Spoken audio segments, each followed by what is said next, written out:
Hi, it's Sarah here, and I am going to just talk you through a few tips to improve your roll up on the mat.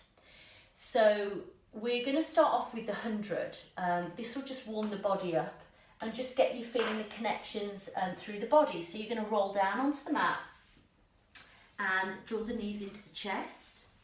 So depending on what level you're at, if you're a beginner, you might be that you just keep the knees folded in and lift the back of the head, neck and shoulders, reach the arms forwards and start with the arm pulses here. Or you might want to stretch the legs up and maybe even just keep your hands on the back of the thighs, just to have a sense of pulling yourself in tighter through the front of the body and let the back of the body open.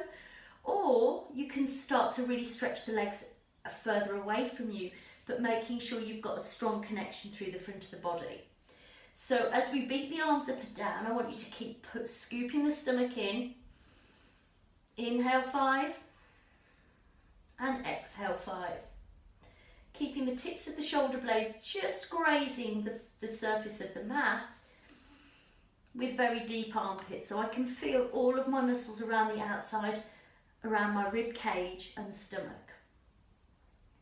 So I'm going to really try and bring the tip of my nose into my navel and keeping that nice lengthened C-shaped curve.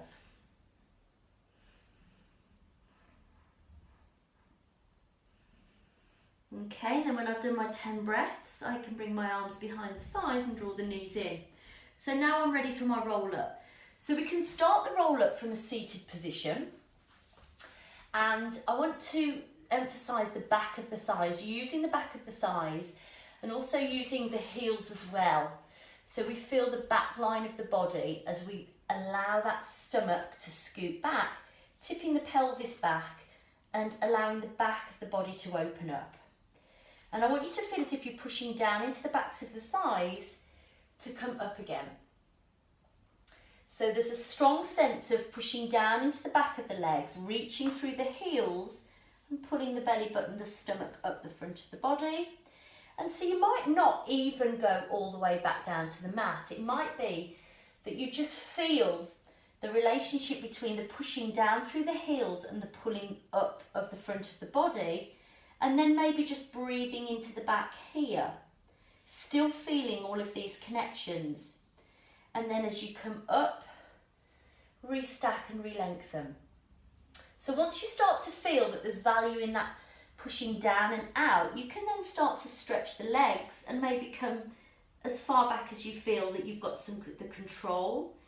And then keeping the feet pushed down, the legs pressed down, you now then roll over, pulling the ribs back, opening the collar, opening the ribs, and roll down.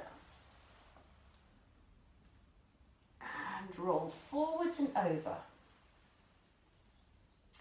Okay, then if you get to that point and you get stuck, you can bend the knees and you can still feel the back of the body engaged, but you can use the backs of the thighs to roll down through the spine and then bring the arms over towards the shoulders.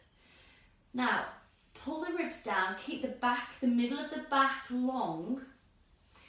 Lift the back of the head, neck and shoulders, squeeze the backs of the thighs and roll yourself up back to the roll over position. And roll down. And eventually you can put all that together and take it into the roll up. So using the back of the body, anchoring the legs, anchoring the hips, roll over the legs, pull the stomach in.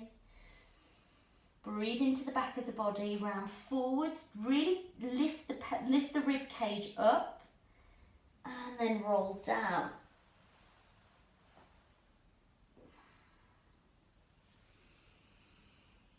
And so there you have the roll up.